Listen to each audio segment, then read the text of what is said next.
check-in da temporada 1. Ah, vamos ver isso aqui, mano. Maurang tá em último lugar. Uau, que surpresa. Andre, also known as Medler. And I'm Paul, aka Pabro. Today is Thursday, January 30th, and we're back for another dev update. We're going to check in on some of the changes we made for Season 1, and we'll talk a bit more about some of the things coming up in Act 2 of this season, which starts on March 6th. We're a bit over a month into the first season of 2025, and we've been following how changes have been landing closely. We've seen some really good signs and feedback to things like seasonal themes and some of the gameplay changes that we will touch on a little later. But first, we want to talk about Hextech chests, and more broadly, earning skins instead of buying them. This means we're going to talk a bit more about the business side of League so that we can share more of our thinking and context with you. Lá vem o Our belief gato. as a company is that delivering great experiences for you will lead to great results for Riot. We want to deliver the best experience we can, that you can play forever without spending anything, so that you only spend money when you think we've made something great that you want to spend money on. As a free-to-play game, skins are the primary way League pays its bills. They're what give us the ability to continue to develop the game and wider ecosystem, from adding new game modes to updates to Summoner's Rift, cinematics, live events like Worlds, patch-to-patch balance, and much longer-term investments in League for the future. The number of people playing League has been pretty stable over recent years, and we're really grateful for that. Our cost to maintain and develop League has also been pretty stable over time too, ensuring we have an equally sustainable income coming in to reinvest in the game, however, has been frankly more of a recent challenge. And that's where free Hextech chests come in. When we initially added them, we wanted to offer additional reward for time spent, using something we knew many of you really cared about earning: skins. Pessoal, And for para a de while, comprar we thought skin. that worked well for both players and the business side of League. Over time, though, free chests unintentionally became the primary way to unlock skins, and an increasing number of players ended up with substantial skin collections for free. This meant that purchasing skins directly didn't make sense anymore to a lot of players, because they were happy just waiting to get something eventually. That did lead to a great player experience, but it was not sustainable for League in the long term. So we took a step back to evaluate League's reward systems and realized we needed to make Caralho, changes eles tomaram... Mano, faz sentido isso, tá? Do lado do ponto de vista comercial, isso é terrível, mano. Eu mesmo...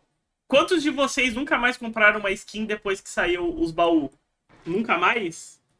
Então, isso faz muito sentido, falar a verdade, mano. E é aquilo, guys, o LoL não é... Como se diz? Não é doação, mano. O cara tá lá pra fazer dinheiro. Só lança skin de 40. Eu também acho que as skins são caras demais. to be sustainable for the long run. We didn't want to go all the way back to the early days of League with no skins earned with playtime at all, but we also realized we couldn't continue giving away as many as we were. We did a number of other things to ensure League's business was sustainable before concluding we needed to give away fewer skins. Increasing the number of skins we could make each year was good for both the business and the player experience, but eventually we ran into meaningful diminishing returns. We introduced premium cosmetics. We've also explored a lot of other cosmetic content types, and we'll keep trying to do so. But champion skins are clearly the thing most of you care about more than anything else when it comes to cosmetics. And obviously, adding pay for power content is a non-starter for us. We know some of you aren't interested in the business side of things, or even cosmetics in general, and that others won't believe this isn't about increasing profit year over year. This is about ensuring the sustainable long-term health of League, though. And we do hope this is helpful context for those of you who've been wondering what our thinking was with this change. We want to ensure League remains a great, fully free-to-play game. We believe a change like this, while unpopular, is the right call and allows us to deliver not just on our plans today, but also our plans for League in the future. Now, we'll be sure to give you more context on our thinking behind changes to skins and any other related systems in the future as well. And we're currently doing a lot of global...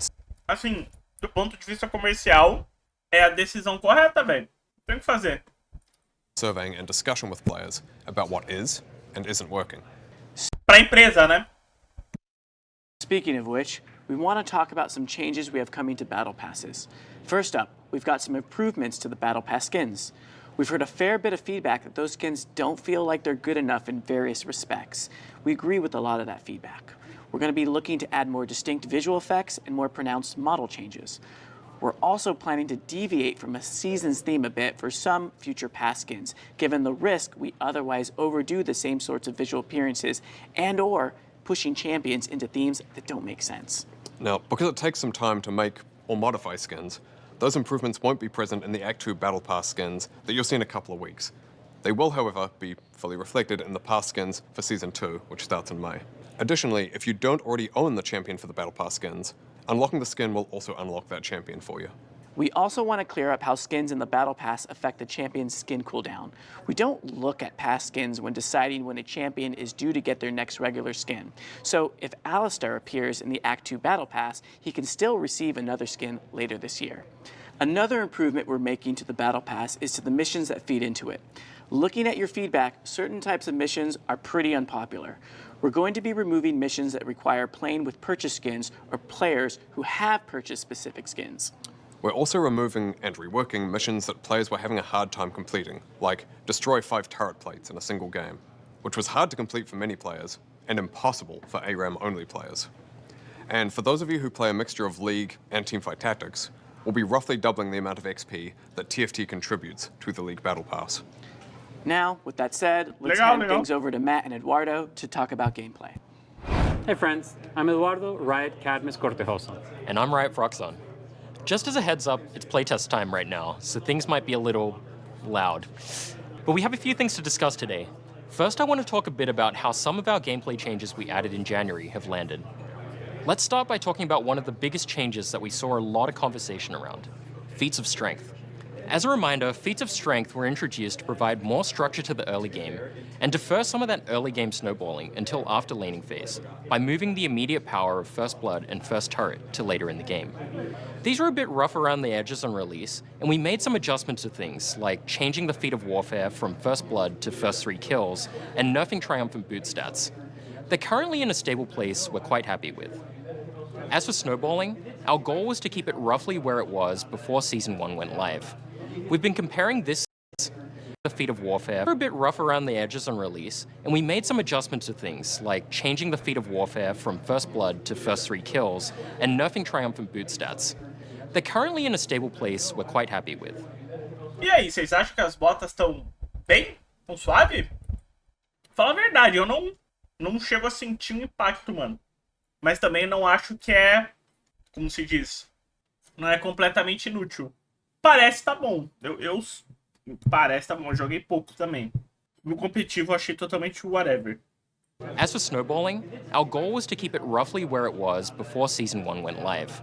We've been comparing this game state of pre and post changes based on First Blood, First Turret, epic objectives taken, and game length.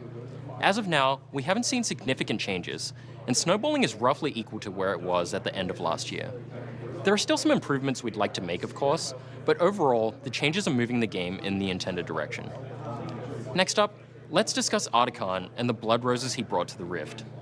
Artican was added to provide an objective in the mid-game that has rewards worth fighting for, progresses the game, but doesn't completely blow everything open like a 20-minute Baron would. We also wanted a way to incentivize teams to fight each other in slower games while not speeding up already fast ones, which is what led to the two different forms, one which incentivizes action, and the other that lightly stalls it. That said, we think Voracious Artican's rewards are too strong in game warping, so next patch, we're increasing the withdrawal time to 15 seconds to give defending players a bit more time to recover after forcing enemies to withdraw. Next up, we have the Blood Roses, which we introduced alongside Artican. After the nerfs last month, we like where Blood Roses are for now, and that they reward teams for proactively controlling these spaces. Another big component of our seasonal changes was the Noxian update to the Rift. We're excited to keep doing these for future seasons, but we definitely want to make sure we're doing them right. We've seen a lot of your feedback around the map feeling too dark, gloomy, or ice draining, and we've got some changes in the works to address these concerns that should be ready with Act 2's release. We're excited about the prospect for new gameplay that the Season 1 changes have created as players continue to learn and adapt to them. Having said that, when trying to add new gameplay to League, especially ones of this size, we're not always going to land it right away. We're trying to strike the balance between making quick changes based on your feedback and giving the changes enough time to breathe while we iterate them to a pot where everyone is happy with. We've got more details breaking down our review of the Season 1 changes in a dev blog out now, so make sure to give them a read. We also wanted to give a quick update for all you Swifties in our newest queue, Swift Play. We hoped that Swift Play would be at least as popular as Quick Play, and it has far exceeded our expectations. We're currently figuring out how and when to bring it to regions that don't quite have it yet. So far, Swiftplay has hit the goals we set for it, with game endings on average Alguém tem jogado isso aí? 4 to 5 minutes faster than SR. We also wanted to reduce snowballing the rubber banding mechanics, allowing players to hit their full builds more often, and allowing players to enjoy a game in League of Legends. Se a Riot tá falando que superou expectativas deles, e vocês que, por exemplo, estão numa live de LoL, 1 da tarde, né? Podemos dizer que a maioria de vocês são hardcore League, talvez não players, mas, né? Talvez tenha um nicho aí de uma rapaziada no jogo que a gente nem imagina que tá jogando, velho. With friends of higher skill gaps. When it comes to balance, we're pretty happy with the early and mid game, but endgame pacing and outlier game lengths are issues we want to address. Swiftplay just doesn't hit our goals for the queue when games aren't swift, and everyone is stuck at level 18 trying to close out the game for a long time. We've made some changes, such as minions getting stronger more quickly, tower resistances falling off sooner, as well as making structures slowly burn towards the Nexus, forcing the game to end. This will essentially mean that if a game lasts long enough, the team that can make the most progress towards the enemy Nexus will win. We're also going to be looking at what we can do to improve things like matchmaking or lobby improvements for pre-mates, and we'll let you know if we do anything there. These changes should be live by the time this video goes live, so let us know what you think. Next, we wanted. Vocês sabiam que o Faker só jogava normal game? Que ele só começou a jogar ranked porque ele ganhava tanto normal game que ele não conseguia mais achar fila? Talvez o próximo Faker venha do Swift Play, mano. Já pensaram? To talk to you a bit more about what you can expect when Arena returns in Act 2 of this season. As we mentioned in the last dev update, we want to make sure game modes are something a player can always count on being available, making them a fun part of each season. For Season 1, we've moved Arena from the Rings of Wrath to the Grand Reckoning, new maps and all. As you can see, we've overhauled all the maps to feel like you're in the fighting pits of Noxus. And we didn't just reskin the maps, we actually made some improvements. Here's a new version of the Koi Pond map. The biggest change you'll notice here is the giant ring that goes around the perimeter of the map, aptly named Odeio Ring, esse mapa, which will help odeio. address a lot of the Odeio quality of muito. life issues. Muita This was raiva. actually inspired by some player feedback that we read. So shout out to the community for your awesome suggestions, and as always, please keep them coming. We also have a brand new map joining the pool, the Reckoner Arena, which features destructible pillars, which will collapse upon taking enough damage and slightly tweak the Parece terrain. legal. Don't worry though, they're relatively small and you won't obscure your vision. Another part of Arena we've been working on is progression systems that we're really excited about. Not only do Champion Mastery and the Seasonal Battle Pass both progress with Arena games now, but we also built a new Fame system for Arena. Many of you mentioned that you didn't feel like you had a reason to keep coming back to Arena, so Fame was designed to keep Arena fresh and interesting, even after you've played dozens of games. You can gain Fame by playing Arena, increasing your notoriety within the fighting pits, or by completing Arena missions for each champion. Just to be clear, this isn't like Swarm where you gain power by progressing. Instead, you'll gain Swarm era mó rewards legal, like new velho. augments or match intro visuals that should keep Arena feeling exciting. We're also trying something Já new saiu by novo, skipping véi. cameos this go around and celebrating Arena Noxus style by bringing in the guests of honor. These guests are famous Noxians or Reckoners. Nunca achei looking que to eu ia gostar de um modo PV do LoL, mano. Mas o enxame foi muito da hora, velho. Sério mesmo. Eles podiam lançar um temático de Noxus agora, velho. Jogaria fácil. spice up your fights. Each guest will have a specific rule that they'll apply to the entire game. For example, Mordekaiser will make it so that at the beginning of each round, one player on each team starts combat in the Death Realm. We designed the Guest of Honor with a lot of learnings from cameos in mind. So each guest should feel like they affect each team equally without being too intrusive or unfair, yet still asking players to learn or adapt to them. They also won't be random either. So everyone in the lobby will have a round in which they can vote on which guests they'd like to invite. Please, as always, let us know how you like them. It also wouldn't be an Arena re-release without some new augments, so make sure to keep an eye out for those alongside the return of curse augments. If you're interested in more details about Arena, make sure to check out the dev blog that just came out today. And I can't wait to see you all in the fighting pits. All right, we also have a few other updates that we want to share with you all today. We finally got those updated Champion Mastery emotes coming out in March. They've taken a lot longer than we'd hoped. We haven't forgotten about them though. The Blue Essence Emporium will also be making a return at the start of April. And as a reminder, the next Battle Pass will include the increased Blue Essence amounts that we shared earlier in January, which you can also get for this current pass in the form of a one-time mission.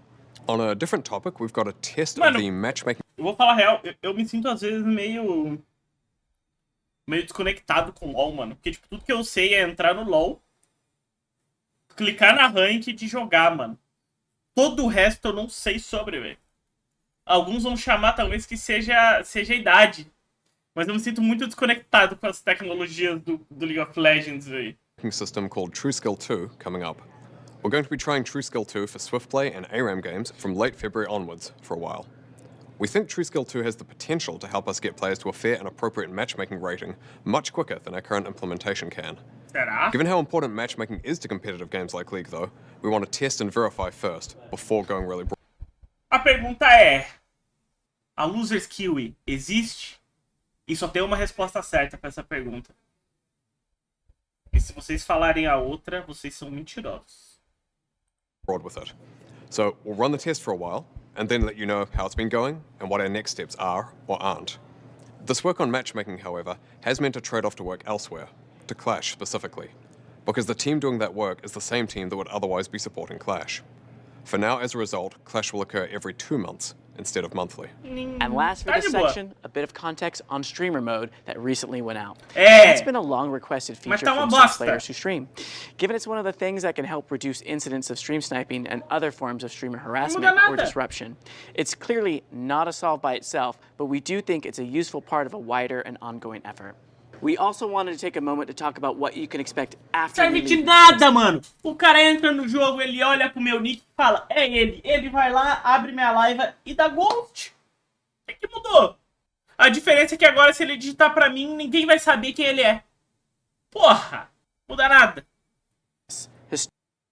Você quer que faça o quê por você? Ô, seu filho da puta! Eu já falei que é muito fácil resolver essa porra. É só quando eu entrar no jogo, aparecer ali o nick do meu champion, em vez da porra do meu nick pros outros, não pra mim! E tá resolvido!